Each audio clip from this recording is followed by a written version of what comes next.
Hello, judicial aspirants. Welcome to the advanced judicial process. Do you know whether the POCSO Act is exhaustive? Can it be applied retrospectively? And what are the key definition? Key definition means important definitions. आज उसके बारे में ही इस video में इस session में discuss किया जाएगा कि कौन कौन सी इंपॉर्टेंट डेफिनेशन है जिसके रिगार्डिंग कोर्ट ने इसको इंटरप्रेट किया है. If you all are preparing for judicial examination, make sure to watch this video until the end and subscribe to my channel for more legal insights. तो आगे बढ़ने से पहले कुछ चीज़ें जो हमने कल इससे पहले इस पिछली वाली वीडियो में रिवाइज़ की थी. सबसे पहले हमने पढ़ा हिस्ट्री के बारे में, history of the POCSO act. तो हिस्ट्री के बारे में हमने क्या पढ़ा था, कहाँ से निकल के आया पॉक्सो. उससे पहले देखा जाए तो 2012 से पहले देखा जाए तो बहुत सारे जो चाइल्ड के अगेंस्ट सेक्सुअल ऑफेंस तो बढ़ते जा रहे थे और कोई ऐसा कॉम्प्रेसिव लॉ नहीं था. IPC was not compressive and specific law dealing with sexual crimes of children and more. इसमें क्या था, इसमें चाइल्ड फ्रेंडली प्रोसीजर भी नहीं थे, तो अल्टीमेटली चाइल्ड को सपोर्ट करना पड़ता था. इसके साथ साथ हमारा जो आर्टिकल 15(3) है इंडियन कॉन्स्टिट्यूशन का, वो भी चाइल्ड वेलफेयर प्रोविजन की बात करता है.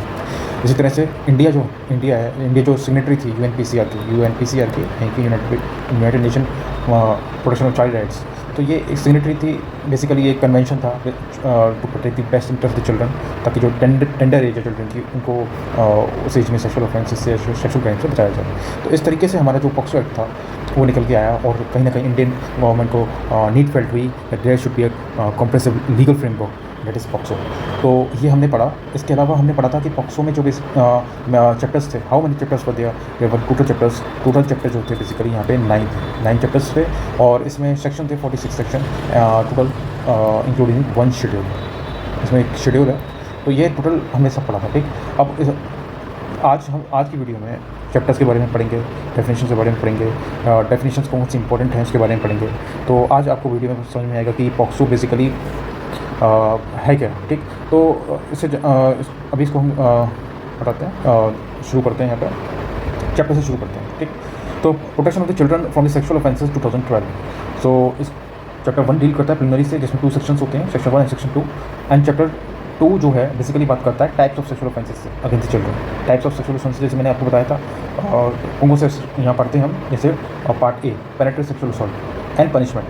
तो ये पार्ट ए जो है पेनिट्रेटिव सेक्सुअल असॉल्ट से डील करता है. ठीक, section 3 and section 4 penetrative sexual assault deal करते हैं. इसी तरह से part B aggravated penetrative sexual assault के बारे में बात करता है, पनिशमेंट के बारे में बात करता है.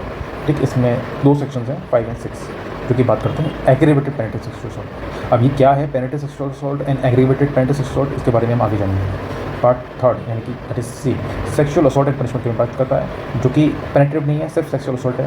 ध्यान रखना ये बात. सेक्शन 7 सेक्सुअल असॉल्ट के बारे में बात करता है, सेक्शन 8 पनिशमेंट के बारे में बात करता है. ये बहुत इंपॉर्टेंट सेक्शन है प्री पॉइंट ऑफ व्यू से. पार्ट 4 डील करता है चैप्टर 2 में एग्रीवेटेड सेक्सुअल असॉल्ट, यानी कि ये थर्ड जो फॉर्म था सेक्सुअल असॉल्ट का, ये एग्रीवेटेड सेक्सुअल असॉल्ट की बात कर रहा है और उसके पनिशमेंट में सेक्शन 9 एंड सेक्शन 10. इसी तरह से लास्ट वाला जो पार्ट है सेक्सुअल हरासमेंट के बारे में बात करता है, that is very different from the sexual assault. तो सेक्सुअल हरासमेंट में पढ़ेंगे क्या है सेक्सुअल हरासमेंट, क्या डिफरेंस है दोनों के बीच में, सेक्सुअल हरासमेंट के बीच में एंड सेक्सुअल असॉल्ट के बीच में, वो सेक्शन 11 12 बात करता है उसके बारे में. इसके बाद चैप्टर 3 के बारे में बात करेंगे हम.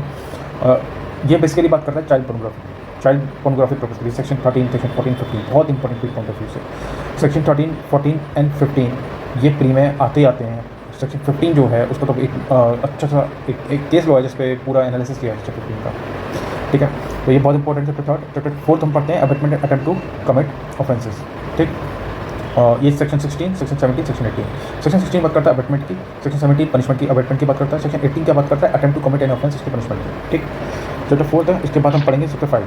चैप्टर 5 में बेसिकली प्रोसीजर के बारे में बात की गई है, बहुत इंपॉर्टेंट है. सेक्शन 19 बहुत इंपॉर्टेंट है रिपोर्टिंग ऑफ ऑफेंसेस के बारे में, जहाँ पे एक ऑब्लिगेशन है, एक ऑब्लिगेशन कास्ट किया गया है कि ये ऑफेंसेस जो भी इसके बारे में अवेयर होगा, चाइल्ड रिलेटेड ऑफेंसेस जो होंगे उसकी जो भी उसके बारे में अवेयर होगा, he has to report the offences to the special police unit. ये कोई भी या लोकल पुलिस को कर सकते हो. सेक्शन 19 बहुत हम सेक्शन 19 के हम सेक्शन 21 पढ़ते हैं जिसकी पनिशमेंट दी गई है. अगर कोई रिपोर्ट नहीं कर पाता है तो उसका पनिशमेंट सेक्शन 21 में करता है. सेक्शन 20 बात करता है obligation of media and studio on photography facility, मतलब मीडिया के बारे में, ऑब्लिगेशन ऑफ मीडिया के बारे में, क्या ड्यूटी है मीडिया की. बेसिकली इसमें जो कॉन्फिडेंशियलिटी है, प्राइवेसी चिल्ड्रन की, उसको प्रोटेक्ट करना है. सेक्शन 22 23 सेक्शन 20 रहते सेक्शन 23 प्रोसीजर जी चैप्टर 6 बेसिकली प्रोसीजर के बारे में बात करता है, procedure for recording statement of the child. तो सेक्शन 24, 25 एंड 26 ये डील करते हैं recording of the statement. 24 and 25 deal करता है recording the statement of the child. CrPC यानी कि बीएनएसएस में देखा होगा आपने सेक्शन 164 जो कि रिकॉर्डिंग ऑफ स्टेटमेंट की बात करता है, विक्टिम की या विटनेस की। इसी तरह से अभी जो प्रेजेंट बीएनएसएस में बात करेंगे तो सेक्शन 183 है बीएनएसएस का, यहाँ पे चाइल्ड के पर्सपेक्टिव में बात की गई है। सेक्शन 24, 25 बात करते हैं कि चाइल्ड का रिकॉर्डिंग स्टेटमेंट कैसे होना चाहिए, चाइल्ड फ्रेंडली मैनर में होगा ऑब्वियसली, क्योंकि ये पॉक्सो एक्ट चाइल्ड फ्रेंडली की बात करता है। तो section 24 and 25 that is very important from the pre point of view. Section 26 additional provision regarding the statement to be recorded, कुछ प्रोविजन दिए गए हैं उसके बारे में आगे पढ़ेंगे। सेक्शन 27 में medical examination with child, medical examination दिया गया है यहाँ पे, ठीक।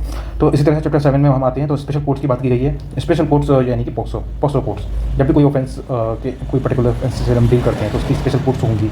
तो इसी तरह से हम जब भी कोर्ट्स जाते हैं डिस्ट्रिक्ट सेशन कोर्ट्स वहाँ पे पॉक्सो कोर्ट्स भी होते हैं। तो सेक्शन 28 में एस्टेब्लिश होंगी स्पेशल कोर्ट्स। सेक्शन 29, 30 दो सेक्शन है यहाँ पे जो प्रिजम्पशन से रिलेटेड बात करते हैं। किसके प्रिजम्पशन से related? Regarding the offences.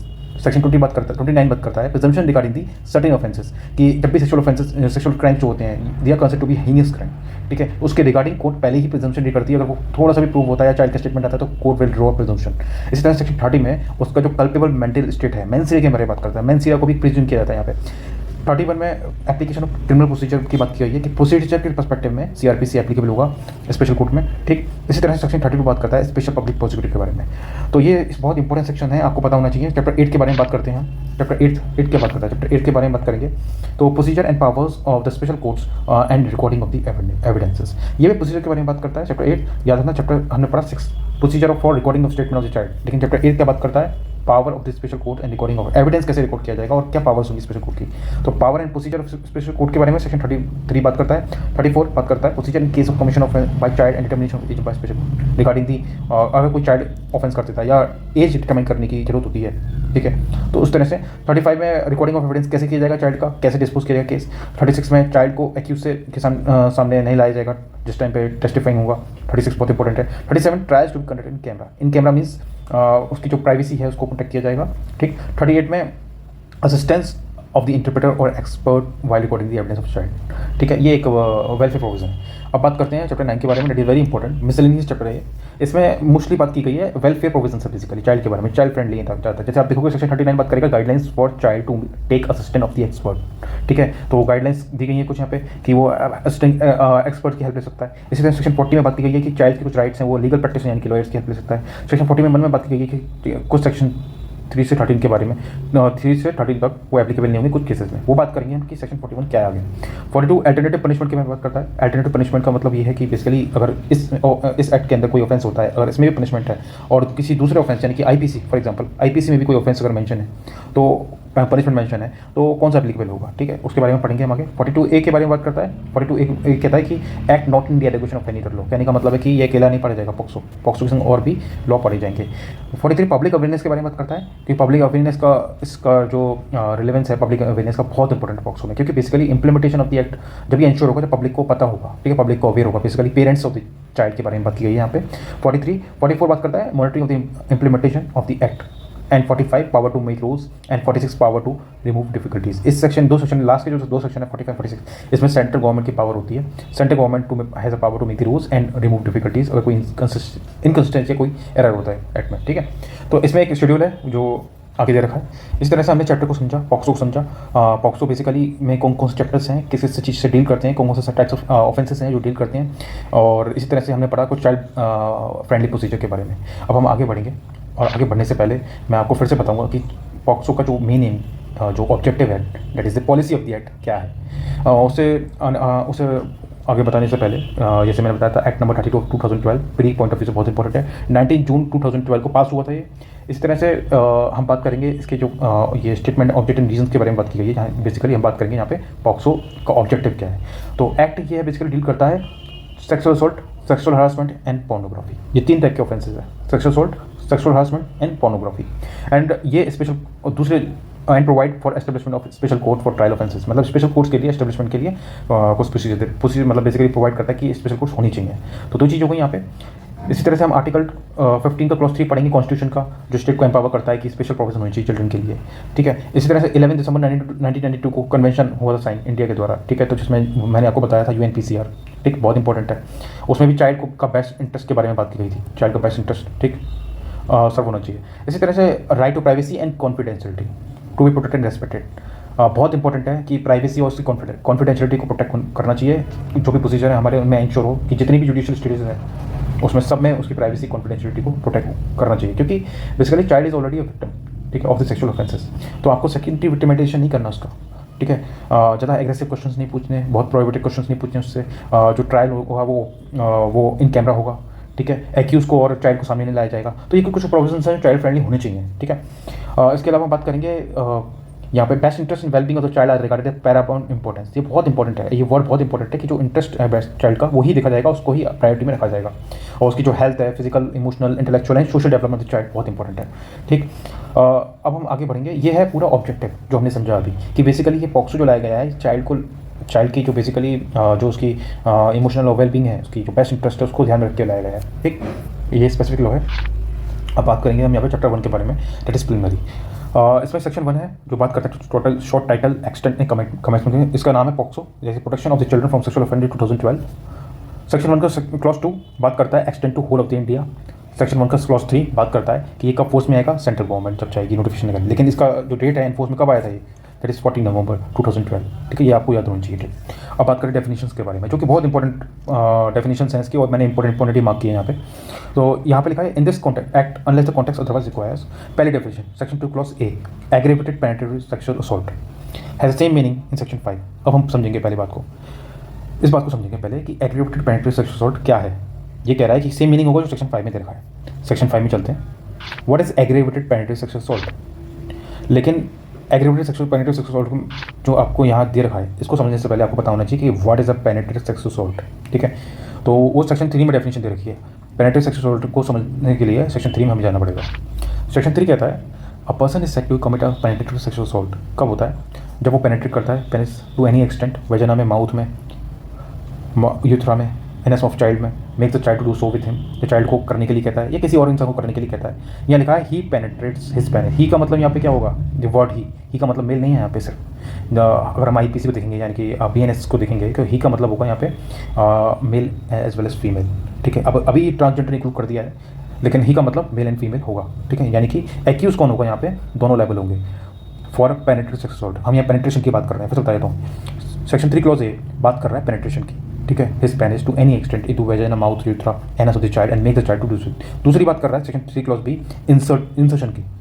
Insertion क्या, इंसर्शन एनी ऑब्जेक्ट, कोई भी ऑब्जेक्ट किसी भी एक्सटेंट तक, कोई किसी भी पार्ट ऑफ बॉडी में, ठीक है। नॉट बीइंग हिज पेनिस, यानी कि पेनिस नहीं, कहाँ, into the vagina, यूथ्रा, anus of the child, make the child करने के लिए कहता है चाइल्ड को या किसी और पर्सन को चाइल्ड के साथ करने के लिए, that is again a penetrative sexual assault. तीसरी बात करता है मैनिपुलेशन। अब यहाँ पे समझना पड़ेगा आपको मैनिपुलेशन का मतलब क्या है। सेम यहाँ पे एज पर Santosh versus state of Kerala 2021 में एक केस आया था जिसमें बताया गया था मैनिपुलेशन का मतलब होता है इन्फ्लुएंस करना, कंट्रोल करना, ठीक। इन्फ्लुएंस करना, कंट्रोल करना, किसको कंट्रोल करना, any part of the body of the child so as to cause penetration into the vagina. उसको डराना, धमकाना, कंट्रोल करना, किसी तरह से मैनिपुलेट करके उसको पेनिट्रेशन कॉज करवाना, ठीक है। क्या, पेनिट्रेशन कॉज करवाना वेजिना में, यूथ्रा में, एनस में, किसी पार्ट ऑफ बॉडी में चाइल्ड को या चाइल्ड किसी और पर्सन को, ठीक है। डी बात करता है अप्लाइज माउथ के बारे में, या वो अप्लाइज माउथ अप्लाई करता है पेनिस में, वेजिना में, एनस में, यूथ्रा ऑफ चाइल्ड में। ये चारों कंडीशन जब होती हैं तो सेक्शन 3 की कंडीशन जब सेटिस्फाई होती हैं तो person is said to be to commit a penetrative sexual assault, ठीक है। यहाँ पे पेनिट्रेशन हो रहा है। अब बात करते हैं इसकी लायबिलिटी क्या होगी। हम बात कर रहे हैं सेक्शन 3 की लायबिलिटी क्या होगी। सेक्शन 3 मतलब पेनिट्रेटरी सेक्सुअल असॉल्ट की लायबिलिटी क्या होगी। सेक्शन 4 की उसकी लायबिलिटी सेक्शन 4 क्लॉज 1 में आएगी। सेक्शन 4 क्लॉज 1 में यहाँ पनिशमेंट फॉर पेनिट्रेटरी सेक्सुअल असॉल्ट का दे रखा है, इसमें पढ़ेंगे हम he will be liable for the imprisonment of either description for a term which shall not less than 10 years, जो 10 साल से मिनिमम 10 साल होगा, which may extend to the imprisonment for life, और मैक्सिमम कितना होगा, लाइफ imprisonment होगा, and shall also be liable to the fine। तो फाइन के लिए भी लाइबल होगा। कहने का मतलब ये है मिनिमम पनिशमेंट 10 साल होगा, मैक्सिमम लाइफ imprisonment होगा और प्लस फाइन होगा, ठीक है। तो ये पनिशमेंट। अब हम पेनिट्रेटरी सेक्सुअल असॉल्ट के बारे में जान चुके हैं कि what is a penetrative sexual assault. इसके बाद हम समझेंगे कि what is an aggravated form of penetrative sexual assault, जो कि सेक्शन 5 में दे रखा है, ठीक है। एग्रेवेटेड पेनिट्रेटरी सेक्सुअल असॉल्ट जब हम पढ़ेंगे तो सेक्शन 5 में कुछ कंडीशन दे रखी हैं जो आपको समझनी होगी। ये पार्ट बी में कवर होता है। एग्रेवेटेड पेनिट्रेटरी सेक्सुअल असॉल्ट के बारे में जब बात करेंगे सेक्शन 5 के बारे में, तो इसमें कुछ कंडीशन दे रखी हैं, आप पढ़ोगे यहाँ पे। तो एक क्लॉज में दे रखा है police officer, whoever being a police officer commits penetrative sexual assault on a child, अगर वो पुलिस स्टेशन में करता है या प्रेमिसेस ऑफ स्टेशन में करता है या इन कोर्स एक्टिविटीज़ में करता है या फिर बाद में आइडेंटिफाई होता है कि वो पुलिस ऑफिसर था। इसी तरह से अगर कोई आर्म फोर्सेस का मेंबर होता है, ठीक है, इसी तरह से अब ये पब्लिक सर्वेंट कोई होता है, प्रोसीजर जब पढ़ोगे तो 5 का। इस तरह से कोई management of staff of jail का होता है, रिमांड होम, प्रोटेक्शन होम का या ऑब्जर्वेशन होम। बेसिकली यहाँ पे चाइल्ड को रखा जाता है प्रोटेक्शन के लिए। अबेडेंट चाइल्ड जो होते हैं, ऑर्फेन चाइल्ड होते हैं, उनको कुछ प्रोटेक्शन केयर में रखा जाता है। इस वहाँ पे जो मैनेजमेंट स्टाफ होता है, ठीक है, अगर वो कमिट करता है, ठीक है, पेरेंटल असॉल्ट, या फिर कोई मैनेजमेंट और स्टाफ ऑफ हॉस्पिटल करता है, या फिर कोई management staff of education institution को करता है, ठीक, या कोई गैंग पेरेंटल असॉल्ट करता है चाइल्ड पे, ठीक है। ये कुछ कंडीशंस हैं। इस तरह से सेक्शन 5 क्लॉज में दे रखा है, पेरेंटल असॉल्ट अगर चाइल्ड पे हो रहा है डेडली वीपन्स यूज़ करते हुए या आग लगा के या उसको जला के या किसी तरह से एसिड वेसिड डाल के, ठीक है, या फिर आई में दे रखा है कि पेरेंटल असॉल्ट होता है ग्रीवियस हार्ट कॉज करके इसको या बॉडीली हार्म किया है या इंजरी कॉज किया है इसके सेक्सुअल ऑर्गन्स को। इस तरह से फिजिकली इनकैपेसिटी भी कर दिया चाइल्ड को, चाइल्ड की जो फिजिकल कैपेसिटी है वो खत्म हो चुकी है, ठीक है, या मेंटली बीमार हो चुका है, वो मेंटली इल हो गया है, और या फिर चाइल्ड को प्रेग्नेंट कर देता है अगर फीमेल है तो, या फिर चाइल्ड कोज करता है HIV या कोई ऐसी लाइफ थ्रेटनिंग डिजीज़, ठीक है, जो कि टेम्परेरी या परमानेंट उसको डिसेबल कर देती है, ठीक है। और इस तरह से डेथ, ये जो 4th क्लॉज इसमें देखा है, डेथ कोज कर देता है, ठीक है, चाइल्ड की। तो ये सब चीज़ हैं। या फिर चाइल्ड की एडवांटेज या फ़ायदा लेता है चाइल्ड की मेंटल, या चाइल्ड मान लो मेंटल रिटार्डेशन से सफ़र कर रहा है या चाइल्ड की फिजिकल डिसेबिलिटी है, उसका फ़ायदा लेके वो करता है ऐसा काम, क्या, पेरेंटल सेक्स असॉल्ट करता है। तो इस तरह से चाइल्ड एक से ज़्यादा बार करता है, या 12 साल से कम साल का बच्चा उसके संग करता है, क्या, पेरेंटल सेक्स असॉल्ट के बारे में बात कर रहे हैं, ठीक है। या फिर कोई रिलेटिव होता है चाइल्ड के संग जो बेसिकली थ्रू ब्लड के थ्रू या अडॉप्शन के थ्रू या गार्डियनशिप के थ्रू, ठीक है, जो फॉस्टर केयर में है या कोई डोमेस्टिक रिलेशनशिप में है, जो उसके पेरेंट्स के संग भी रह रहा है या उसके साथ कोई शेयर हाउस होल्ड में रह रहा है, ठीक है, या फिर कोई मैनेजमेंट स्टाफ इंस्टीट्यूशन का जो सर्विस प्रोवाइड कराता है, जैसे कोई सर्वेंट हो गया, ठीक है, या कोई पोजीशन ऑफ ट्रस्ट अथॉरिटी में चाइल्ड की, ठीक है, और या चाइल्ड या किसी इंसान को पता है कि ये चाइल्ड प्रेग्नेंट है, चाइल्ड मैरिज में बेसिकली बात की गई है, या फिर बात की जा रही है यहाँ पे parental sex assault on child and attempt to murders to child, यानी कि पेरेंटल सेक्स असॉल्ट तो करता है ये, साथ में वो अटेम्प्ट टू मर्डर भी करता है उसका। या यहाँ देखा है कि कोई इन कोर्स ऑफ कम्युनल और वायलेंस या नेचुरल कैलेमिटी होती है या अर्थक्वेक आता है, उसका फ़ायदा उठा के वो करता है। तो इस तरह से वो प्रीवियसली कन्वर्टेड है इस ऑफेंस में, ठीक है, तब वो करता है। या ये सारी कंडीशन जो हैं बेसिकली ये सेटिस्फाई करती हैं किसको, सेक्शन 5 को। और जब वो इन सेक्शन 5 में कंडीशन फुलफिल होंगी तो सेक्शन 5 में कहा जाएगा he is said to be commit aggravated form of penetrative sexual assault. That is a very important definition, और इसको समझना होगा कि पेनिट्रेटिव सेक्सुअल असॉल्ट या एंड एग्रेवेटेड सेक्सुअल असॉल्ट कब बन जाता है, ठीक है। लेकिन एक चीज़ और समझनी पड़ेगी, सेक्शन 5 को समझने के साथ साथ हमें समझना होगा कि इससे पनिशमेंट कहाँ दे रखा है सेक्शन 5 का, कि यानी कि हमने पढ़ा सेक्शन 7 में जो पेनिट्रेटिव सेक्सुअल असॉल्ट पढ़ा था हमने, उसकी जो लायबिलिटी थी सेक्शन 4 में दे रखी थी 4 क्लॉज 1 में। लेकिन सेक्शन 5 में जो एग्रीवेटेड पढ़ा है हमने, इसकी लायबिलिटी कहाँ आएगी, सेक्शन 6 में आएगी।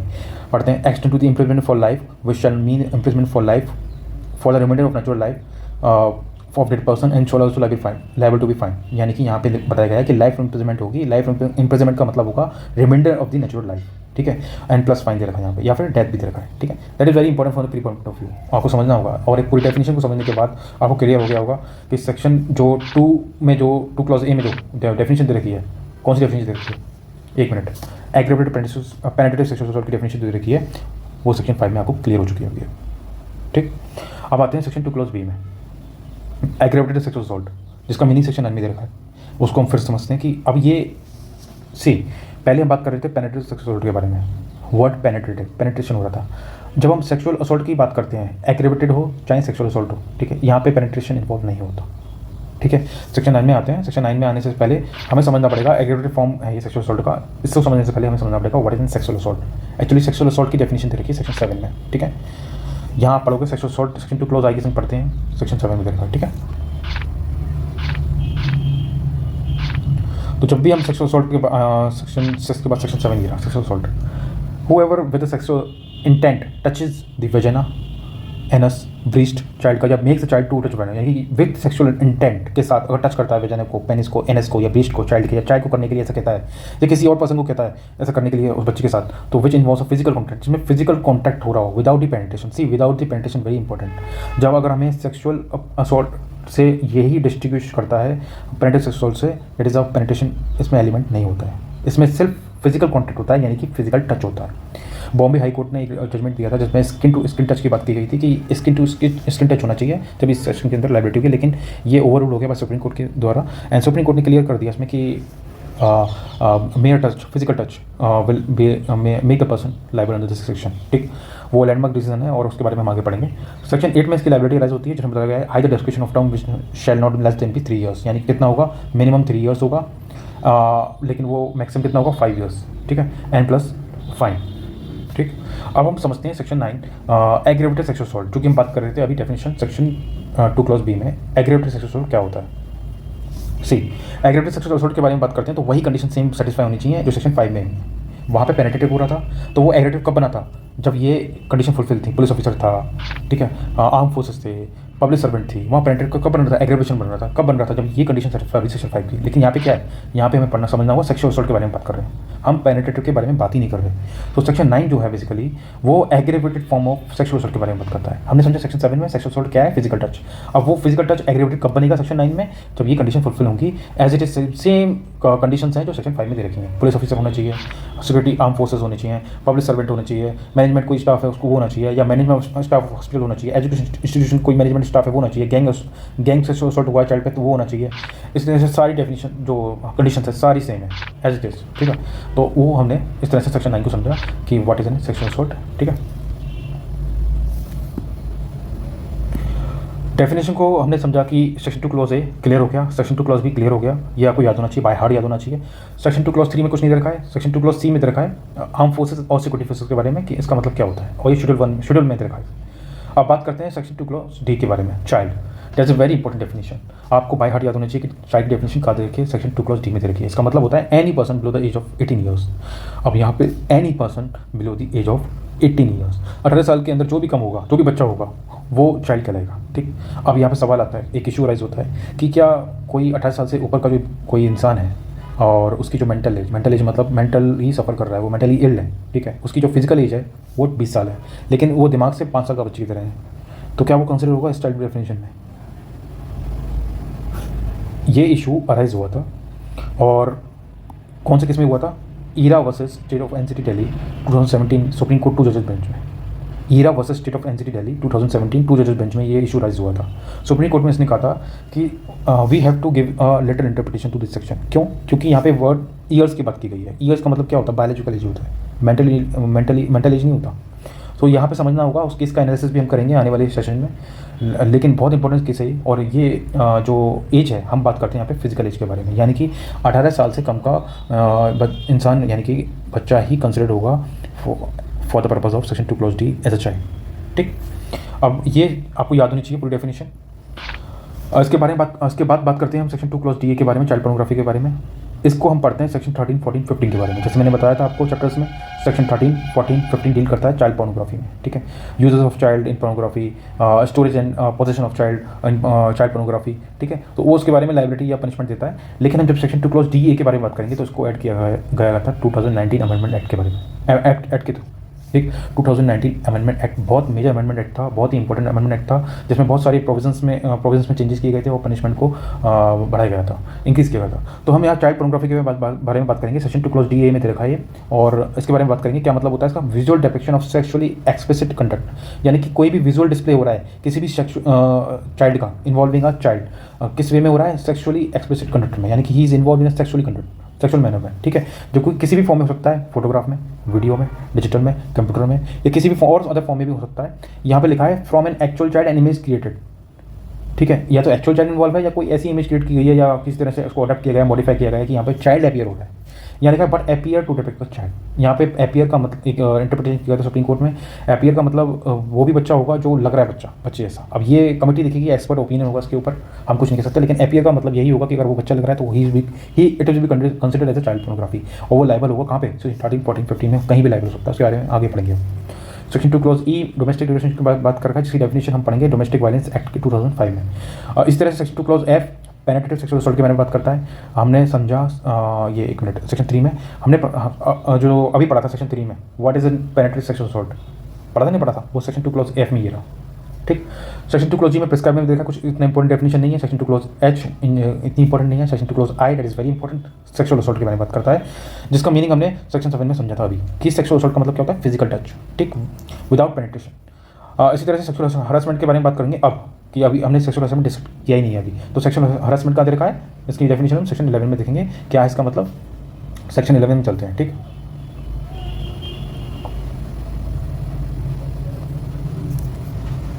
Sexual harassment. A person is said to commit a sexual harassment upon a child when such person with sexual intent, that is very important, with sexual intent utters any word, कोई word निकालता है या sound करता है या किसी तरह से मेक्स एनी गेस्चर बनाता है या किसी तरह से कोई ऑब्जेक्ट दिखाता है या अपनी पार्ट या कोई भी बॉडी का पार्ट दिखाता है इस इंटेंशन से, किस इंटेंशन से, या वर्ड यूज़ किया गया इंटेंशन याद रखना मेंसरिया, कि सच वर्ड और साउंड जो है सुना जाएगा या ऐसा गेस्चर दिखा जाएगा या ऐसा ऑब्जेक्ट या कोई पार्ट उसकी बॉडी का दिखा जाएगा चाइल्ड के द्वारा, यानी कि he is very well aware about that, जो भी वो कर रहा है, ठीक है, वो चाइल्ड वो सुन रहा है, देख रहा है, ठीक है। तो इस तरह से वो he will be liable for a sexual harassment, ठीक है। यहाँ पे सेक्सुअल इंटेंट का जो रिलेवेंस है बहुत इंपॉर्टेंट है। सेक्शन 11 का अगर सेकंड क्लॉज देखोगे, या मेक्स अ चाइल्ड एग्जिबिट, अगर चाइल्ड को वो कहता है बॉडी को दिखाने के लिए या पार्ट कोई बॉडी को दिखाने के लिए, ठीक है, ऐसे पर्सन को, किसी और पर्सन को, ये भी लायबल होगा सेक्सुअल हरासमेंट। और या कोई ऐसा ऑब्जेक्ट चाइल्ड को दिखाता है किसी फॉर्म में या किसी मीडिया में, पोर्नोग्राफी मोबाइल में या किसी भी पोर्नोग्राफी वीडियो दिखाता है या कुछ इमेज दिखाता है, वो भी सेक्सुअल हरासमेंट में आएगा। फोर्थ बात करता है रिपीटेडली कॉन्स्टेंटली फॉलो करता है, किसी तरह से वॉच करता है या कॉन्टैक्ट करता है चाइल्ड से, ठीक है, डायरेक्टली या इनडायरेक्टली, किस कॉल करता है इसको इलेक्ट्रॉनिकली या उससे बात करता है, मैसेज करता है इसको, ठीक है, डिजिटली या किसी और अदर मीन्स के थ्रू वो कॉन्टैक्ट करने की कोशिश करता है, वो भी सेक्सुअल हरासमेंट में कवर होगा। या थ्रेटन मतलब कि उसको डराता है यूज़ करने के लिए, क्या कि उसकी फोटो वायरल कर दी जाएगी किसी फॉर्म ऑफ मीडिया में, in any form of media, और रियल ऑफ फैब्रिक डेपिक्शन, यानी कि फेक या किस तरह से या रियल बना के उसका इलेक्ट्रॉनिक फिल्म या डिजिटल में उसको वीडियो वायरल कर दी जाएगी या कुछ उसका बॉडी का पार्ट कुछ दिखा दिया जाएगा, इस तरह से he will be liable and, या फिर वो कोशिश करता है लुभाने की बच्चे को चॉकलेट देके पोर्नोग्राफी कराने के लिए या कोई अपने आप को सेक्सुअल ग्रेटिफिकेशन फील कराने के लिए, अगर वो ऐसा करता है तो he will be liable under section 11। लेकिन इसकी लायबिलिटी अराइज कहाँ होती है? सेक्शन 12 में होती है, और जहाँ पे एक पनिशमेंट दे रखा है आधा डेप्रिसिएशन फॉर टर्म, जो कि मिनिमम होगा 3 साल का, और 3 साल का नहीं, मैक्सिमम 3 साल का होगा, विच में extend to 3 years and shall also be liable for fine level. तो यहाँ पे हमने समझा सेक्शन 11 सेक्सुअल हरासमेंट का मतलब क्या होता है। सेक्सुअल हरासमेंट समझे आप? क्लियर होगा सेक्सुअल हरासमेंट क्या होता है? सेक्सुअल हरासमेंट का मतलब क्लियर है यहाँ पे कि अगर वो कोई गेस्चर दिखा रहा है, वर्ड यूज़ कर रहा है या कोई ऐसे चाइल्ड की कोशिश कर रहा है लुभाने की, या कोई ऐसा ऑब्जेक्ट दिखा रहा है जो कि पोर्नोग्राफी पर्पस के लिए यूज़ होता है, या कोई ऐसी चीज़ कर रहा है जो उसको लुभाता है करने के लिए, ठीक है, ये सारे फॉर्म्स जो देखे हैं सेक्सुअल हरासमेंट कवर होते हैं, जिसको चाइल्ड फॉलो करता है, ठीक है। तो ये बेसिकली सेक्सुअल हरासमेंट कवर होता है सेक्शन 11 में, ठीक। हमने समझा ये सेक्शन 11 में क्लियर हुआ, ठीक है। अब आगे पढ़ते हैं, कुछ डेफिनेशंस रह गई हैं हमारी 2-3, वो उसके बारे में पढ़ेंगे आज। ये कवर हो गया सेक्शन 2 क्लॉज जे सेक्सुअल हरासमेंट, याद होनी चाहिए आपको। अब सेक्शन 2 क्लॉज के में शेयर हाउसहोल्ड के बारे में बात की गई, जिसकी अगेन डेफिनेशन हम डोमेस्टिक रिलेशनशिप में पढ़ते हैं, डोमेस्टिक वाले सेक्शन में दे रखी है, ठीक है। सेक्शन 2 क्लॉज एल के बारे में, सेक्शन 2 क्लॉज ए में एल में दे रखा है स्पेशल कोड, ठीक है, जो कि सेक्शन 28 में दे रखा है। 28 में आपको याद होना चाहिए, सेक्शन 28 में स्पेशल कोड का एस्टेब्लिशमेंट किया गया। अब बात करें सेक्शन 2 क्लॉज एम में स्पेशल पब्लिक प्रोसिक्यूटर, ठीक है, ये अपॉइंट होता है सेक्शन 32 में पॉक्सो के। ये हमने सब सारी डेफिनेशन कवर कर ली है, आपको याद होना चाहिए, ये सबको पता होना चाहिए कि सेक्शन 2 क्लॉज एम में स्पेशल पब्लिक प्रोसिक्यूटर दे रखा है, ठीक है, सेक्शन 2 क्लॉज एल में स्पेशल कोड दे रखा है, सेक्शन 2 क्लॉज जे में सेक्सुअल हरासमेंट सेक्शन 11 जिसमें पढ़ते हैं हम, सेक्शन 2 क्लॉज आई में सेक्सुअल असॉल्ट दे रखा है, सेक्शन 2 क्लॉज एफ में पेनिट्रेटिव सेक्सुअल असॉल्ट दे रखा है, सेक्शन 3 किस्म पढ़ते हैं हम, ठीक है। तो ये सब चाइल्ड पोर्नोग्राफी का दे रखा है सेक्शन 2 क्लॉज डी ए में, जो कि बेसिकली डाला गया था 2000 अमेंडमेंट के द्वारा, ठीक है, 2019 अमेंडमेंट के थ्रू। इस तरह से बाकी जो डेफिनेशन है, जैसे चाइल्ड का जो इंटरप्रिटेशन किया गया था Eera versus state of NCT Delhi 2017 में, ये हमें समझा। अब डेफिनेशन के बाद डेफिनेशन जब हमारी कवर हो गई, अब इसके बारे में हम पाएंगे कि whether the POCSO act is exhaustive और नॉट, क्या ये रेट्रोस्पेक्टिव एप्लीकेबल है या नहीं है, ठीक है, क्वेश्चन राइज होता है बेसिकली, और हम समझेंगे इसको आगे अभी। जब भी हम पॉक्सो एक्ट पढ़ते हैं तो सबसे पहले हम सेक्शन 2 पढ़ते हैं उसका।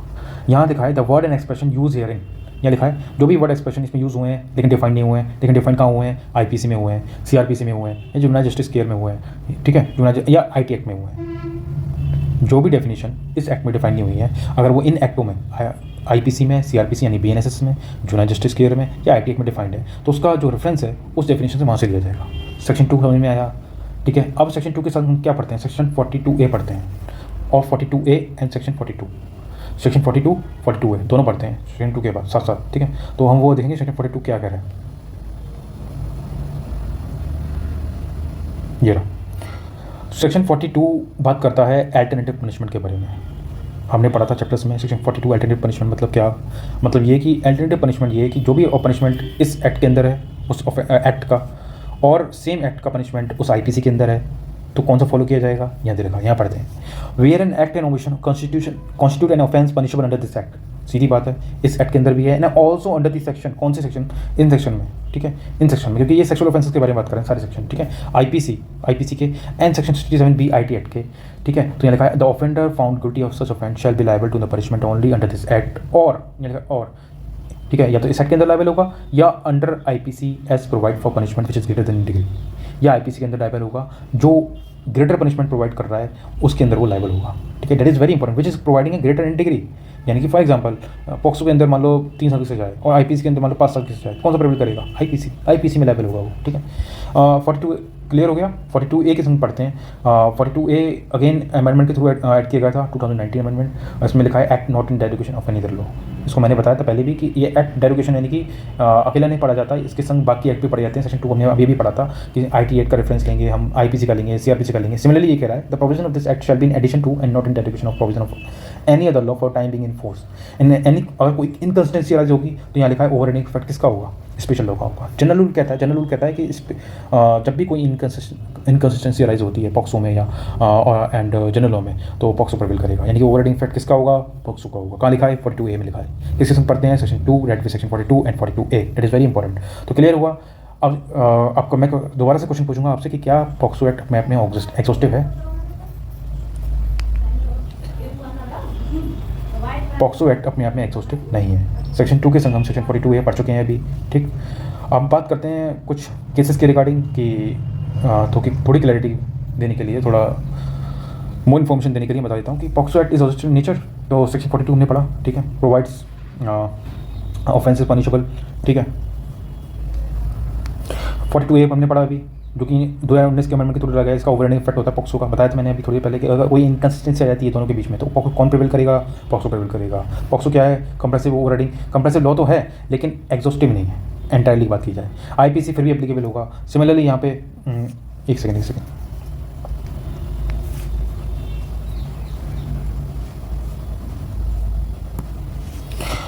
बारे में बात करेंगे हम आगे कि पॉक्सो रेट्रोस्पेक्टिव है। बहुत इंपॉर्टेंट क्वेश्चन है कि क्या पॉक्सो रेट्रोस्पेक्टिव एप्लीकेबल होता है। रेट्रोस्पेक्टिव का मतलब होता है कि जब पॉक्सो आया था, और कब आया था पॉक्सो, 14 नवंबर 2012। उससे पहले जो भी क्राइम्स हुए थे, ऑफेंस हुए थे, क्या पॉक्सो उन पर भी लगेगा।